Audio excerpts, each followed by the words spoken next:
Episode 15, Her Mother's Persistent Question. Varuni's office was her sanctuary, a fortress of steel and glass high above the city. It was the one place where she was in absolute control, where her word was law and her vision was reality. But today, the fortress felt breached. The silence of the room didn't bring peace, it only made the question echoing in her mind louder. When will you divorce him? Her mother's voice, sharp and persistent, was a phantom in the room.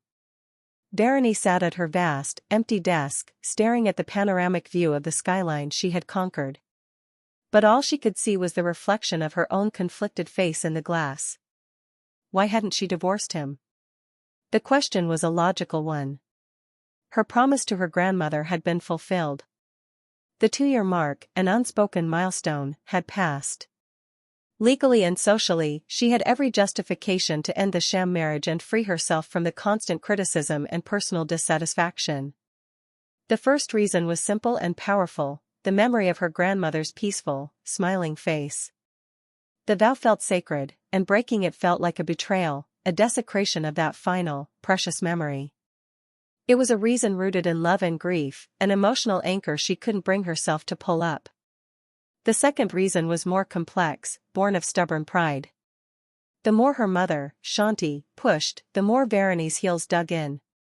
She had spent her entire life resisting her mother's attempts to mold her into a perfect, society-approved daughter. Giving in now, divorcing Alex simply because her mother demanded it, would feel like a surrender.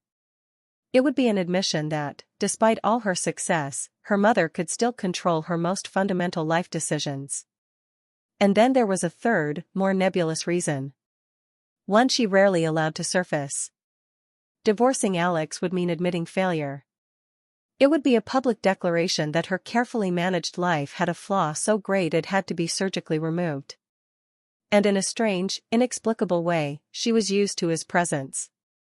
His silent, steady, unobtrusive existence was a constant in her chaotic world.